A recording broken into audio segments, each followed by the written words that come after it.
एक लड़का जिसके माता पिता ने बचपन में उसके दो दो नाम रखे, लेकिन स्कूल में उसे तीसरा नाम भी मिला और दुनिया ने उसे चौथे नाम से जाना। एक लड़का जिसने जंगल में हुई एक हत्या के बाद पढ़ाई लिखाई छोड़कर तीर कमान उठा लिया और आदिवासियों का मसीहा बन गया। एक लड़का जिसकी हत्या के लिए भीड़ दौड़ी तो उसने उफनाई हुई नदी में बाइक समेत छलांग लगा दी और नदी पार कर गया। एक लड़का जिसने राजनीति में कदम रखा तो उसे अपने पहले छोटे चुनाव और पहले बड़े चुनाव दोनों में ही मात मिली। एक नेता जिसने पार्टी बनाई तो अध्यक्ष कोई और बन गया।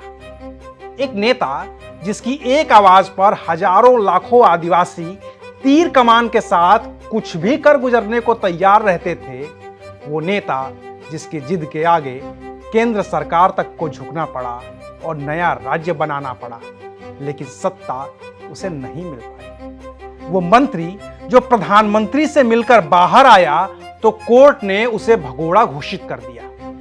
वो मुख्यमंत्री जिसने 3-3 बार राज्य की कमान संभाली, लेकिन एक बार भी अपना कार्यकाल पूरा नहीं कर पाया। और वो पिता जिसने अपने बेटे को इतना काबिल बनाया कि जो सपना वो खुद पूरा नहीं कर पाया, उसे उसके बेटे ने पूरा कर दिखाया। ये कहानी है देश के मशहूर आदिवासी नेता, अलग झारखंड राज्य के आंदोलन के अगुआ, झारखंड के 3 बार के मुख्यमंत्री और देश के पूर्व कोयला मंत्री शिबू सोरेन की, जिन्हें दुनिया दिशोम गुरु के नाम से जानती है। नमस्कार, मैं हूं अविनाश और आप देख रहे हैं एबीपी लाइव। दिशोम गुरु नहीं रहे। 81 वर्ष की उम्र में उनका निधन हो गया और उनके निधन के साथ ही न सिर्फ झारखंड राज्य बल्कि आदिवासी समुदाय के राजनीतिक दखल के एक युग का भी अंत हो गया। लेकिन ये सब एक दिन में नहीं शुरू हुआ था। शिबू सोरेन के गुरुजी और फिर दिशोम गुरु बनने की कहानी शुरू होती है अविभाजित बिहार के जंगल में हुए उस हत्याकांड से, जिसने न सिर्फ बिहार बल्कि पूरे देश की राजनीति कुछ यूं बदल दी कि सियासत में एक आदिवासी नेता की आमद हो गई और फिर उसने जो आंदोलन शुरू किया उसकी परिणति अलग झारखंड राज्य के तौर पर हुई। तारीख थी 27 नवंबर 1957। रामगढ़ जिले के गोला प्रखंड के नेमरा गांव के रहने वाले एक मास्टर साहब सोबरन सोरेन अपने घर से ट्रेन पकड़ने के लिए स्टेशन जा रहे थे। रास्ता जंगल से होकर गुजरता था। बीच रास्ते में ही किसी ने मास्टर सोबरन सोरेन की हत्या कर दी और फरार हो गए। पता चला कि हत्या गांव के उन लोगों ने की है जो आदिवासियों को ब्याज पर अनाज देते थे और शराब का कारोबार करते थे। मास्टर साहब इसके धुर विरोधी थे, तो माफिया ने उनकी हत्या कर दी। तब उनका बेटा महज 13 साल का था। गोला के ही एक स्कूल में पढ़ाई करता था। उसका नाम था शिवचरण। लोग उसे शिवलाल भी कहते थे। पिता की हत्या ने उसे इतना उद्वेलित किया कि उसने सूदखोरों के खिलाफ मोर्चा खोल दिया। तब वो सूदखोर पैसे नहीं बल्कि ब्याज पर अनाज देते थे और खास तौर से धान, जिसके एवज में 5 गुना तक वसूली किया करते थे। ऐसे में आदिवासी किसान फसल पैदा करने के बाद भी कंगाल ही रहते थे, क्योंकि उनका ज्यादातर अनाज यही महाजन, यही सूदखोर लेकर चले जाते थे और वो लोग कुछ नहीं कर पाते थे। शिवचरण को पिता की हत्या की वजह पता थी, तो उसने इन महाजनों या सूदखोरों के खिलाफ एक आंदोलन छेड़ दिया। इस आंदोलन को नाम दिया गया धनकटनी आंदोलन। इसका मकसद धान पर उगाने वाले का अधिकार दिलाना था। पढ़ाई लिखाई छोड़ ही दी थी और अब उनका नाम भी हो गया था शिबू सोरेन। तो सोरेन ने आदिवासियों को जागरूक करना शुरू किया। एक संगठन बनाया और नाम दिया संथाल नवयुवक संघ। एक बाइक भी खरीद ली और बाइक से ही गांव-गांव, घर-घर जाकर आदिवासियों को महाजनों के खिलाफ भड़काने लगे। महाजनों ने शिबू सोरेन को धमकी दी कि जो हाल उनके पिता का हुआ था, शिबू का भी वही हाल होगा। लेकिन शिबू डरे नहीं, वो अपना काम करते रहे। एक दिन महाजनों के गुंडों ने शिबू को अकेला पाकर घेर लिया। शिबू ने जान बचाने के लिए बाइक समेत बराकर नदी में छलांग लगा दी। बाइक तो डूब गई, लेकिन शिबू उस उफनाई हुई नदी को पार कर गए। गांव वालों ने इसे एक चमत्कार माना और उन्हें नया नाम दे दिया, दिशोम गुरु, यानी कि देश का गुरु। इस वाकये के बाद शिबू सोरेन की लोगों में इज्जत बढ़ती चली गई और शिबू सोरेन अब आदिवासियों को तीर कमान उठाने और महाजनों का धान काटने के लिए उकसाने लगे थे। आंदोलन बढ़ता गया। आदिवासी अपने खेतों पर काबिज होते गए और महाजन किनारे लगते गए। जिस खेत का धान काटना होता था, शिबू सोरेन अपने आदमियों के साथ उस खेत को चारों तरफ से घेर लेते थे। मांदर की थाप पर मुनादी की जाती थी। पुरुषों के हाथ में तीर कमान होते थे और महिलाओं के हाथ में होता था हंसिया, जिससे वो धान काटती थी। कटी हुई धान की फसल पूरे गांव में बांट दी जाती थी। इस पहल की वजह से शिबू सोरेन को आदिवासियों ने अपना नेता मान लिया और नेता बने शिबू सोरेन चुनाव लड़ गए। पहला चुनाव पंचायत का लड़ा, लेकिन हार गए। उन दिनों आदिवासियों के एक और बड़े नेता हुआ करते थे, विनोद बिहारी महतो।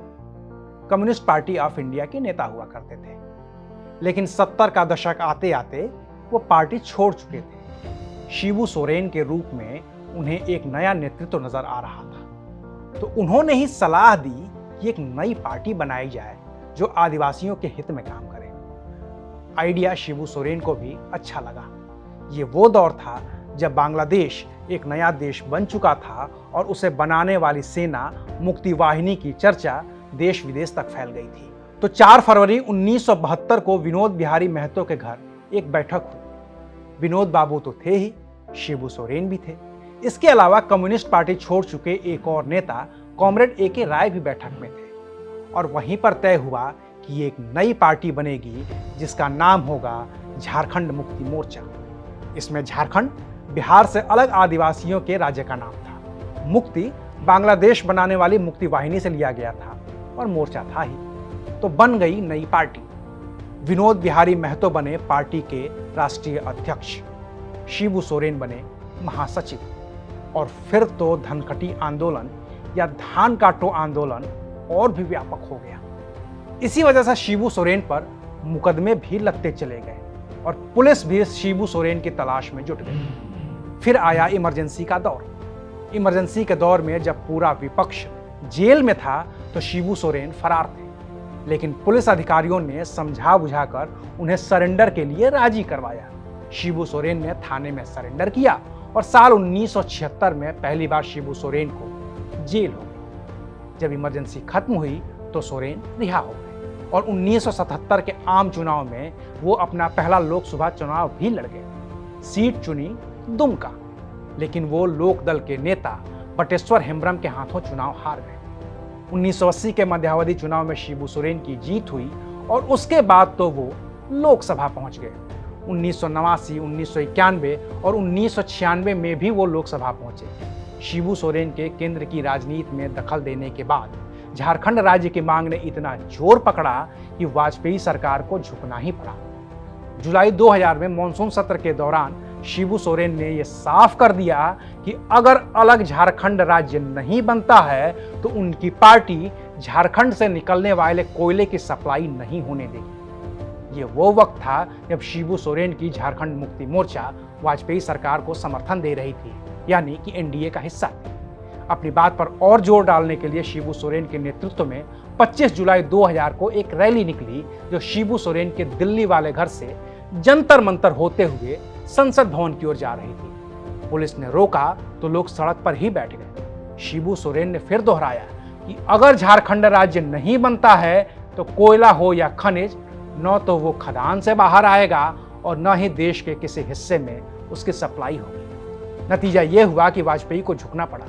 शिबू सोरेन की चेतावनी के कुछ ही घंटे के बाद सदन में अलग झारखंड राज्य का बिल पेश किया गया।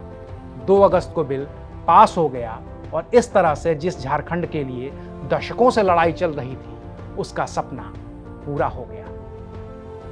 झारखंड राज्य भले ही शिबू सोरेन की कोशिशों से बना था, लेकिन जब मुख्यमंत्री बनने की बारी आई तो झारखंड के पहले मुख्यमंत्री बने बाबूलाल मरांडी, क्योंकि अलग झारखंड के बाद विधानसभा की सीटों की संख्या के लिहाज से बहुमत भारतीय जनता पार्टी के ही पास था, तो शिबू सोरेन की पार्टी के हाथ कुछ भी नहीं लगा। शिबू सोरेन के सामने असली मुसीबत आई साल 2004 में, तब जब मनमोहन सिंह प्रधानमंत्री थे और शिबू सोरेन मनमोहन सरकार में कोयला मंत्री थे। झारखंड में सरकार बीजेपी की थी और केंद्र में बीजेपी विपक्ष में थी, तो शिबू सोरेन के खिलाफ 29 साल पुराने एक मामले में गैर जमानती वारंट जारी हो गया।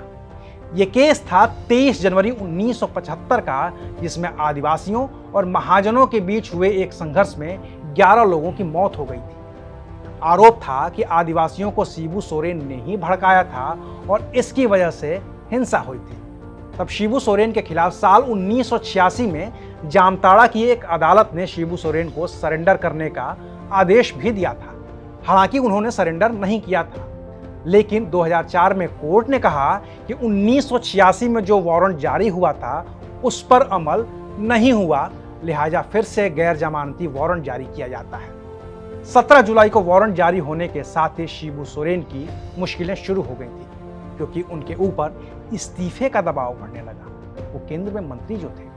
18 जुलाई को प्रधानमंत्री मनमोहन सिंह की शिबू सोरेन से मुलाकात हुई और प्रधानमंत्री ने उन्हें इस्तीफा देने को कहा, लेकिन 20 जुलाई को कोर्ट ने शिबू सोरेन को भगोड़ा घोषित कर दिया, जबकि वो उस वक्त भी केंद्र में एक मंत्री थे। सदन में खूब हंगामा हुआ और फिर शिबू सोरेन ने बेटे हेमंत सोरेन के हाथ इस्तीफा भिजवाया, कोर्ट में सरेंडर किया और जेल चले गए। 1 महीने बाद वो जमानत पर रिहा हो गए। केंद्र में उन्हें फिर से जगह मिली और फिर से वो केंद्रीय कोयला मंत्री बन गए। लेकिन कहानी यहीं खत्म नहीं हुई थी और न ही खत्म हुए थे मुकदमे। चिरुडीह नरसंहार में जो 1975 में हुआ था, उसमें शिबू सोरेन को जमानत मिली तो एक और पुराना केस खुल गया। ये केस था शिबू सोरेन के सचिव रहे शशिनाथ झा की हत्या का, जिसमें शिबू सोरेन मुख्य आरोपी थे। 28 नवंबर 2006 को इस केस में शिबू सोरेन को उम्र कैद की सजा हो गई। हालांकि साल 2007 में दिल्ली हाई कोर्ट ने उन्हें इस केस से बाइज्जत बरी कर दिया और फिर साल 2008 में शिबू सोरेन चिरुडीह वाले केस में भी बाइज्जत बरी हो गए। बहरहाल लौटते हैं राजनीति पर। साल 2005 में झारखंड राज्य का पहला विधानसभा का चुनाव होना था। कांग्रेस का शिबू सोरेन को समर्थन हासिल ही था, यानी कि यूपीए था। 2005 के चुनाव में जीतकर शिबू सोरेन पहली बार झारखंड के मुख्यमंत्री बने, लेकिन 9 दिनों में ही उन्हें इस्तीफा देना पड़ गया, क्योंकि बहुमत साबित नहीं कर पाए। दूसरी बार 2008 में वो फिर से मुख्यमंत्री बने, लेकिन तब वो विधायक नहीं थे, तो उन्हें मुख्यमंत्री बनने के 6 महीने के अंदर अंदर विधानसभा का चुनाव जीतना था, विधायक बनना था। लेकिन उनका कोई भी विधायक सीट छोड़ने को तैयार नहीं था। आखिर में मुंडा बहुल एक सीट, तमाड़ सीट पर उपचुनाव करवाया गया, लेकिन शिबू सोरेन वो चुनाव करीब 9000 वोट से हार गए और फिर उन्हें मुख्यमंत्री के पद से इस्तीफा देना पड़ा। हालांकि 2009 के लोकसभा चुनाव में वो दुमका से फिर से सांसद बन गए। तीसरी बार वो 30 दिसंबर 2009 को फिर से मुख्यमंत्री बने, लेकिन तब भी वो अपना कार्यकाल पूरा नहीं कर पाए और 1 जून 2010 को उनके इस्तीफे के बाद राज्य में राष्ट्रपति शासन हो गया। लेकिन इसके बाद से ही शिबू सोरेन राजनीति के नेपथ्य में ही रहे। 2014 में दुमका से जीतने के बाद 2019 में भी वो चुनाव जीते थे, लेकिन उनका शरीर उन्हें सक्रिय रहने की इजाजत नहीं देता था। राजनीतिक विरासत उनके बेटे हेमंत सोरेन ने बखूबी संभाल रखी है और अब वही मुख्यमंत्री हैं। पहले भी मुख्यमंत्री रह चुके हैं, लेकिन पिता के निधन ने उनके जीवन में एक शून्य पैदा कर दिया है, जिसकी भरपाई अब हेमंत के जीवन में तो नहीं हो पाएगी। लेकिन एक शून्य झारखंड में भी पैदा हुआ है, जिसकी भरपाई करना बेहद मुश्किल है। अलविदा देशोम गुरु। शुक्रिया, आप देख रहे थे एबीपी लाइव।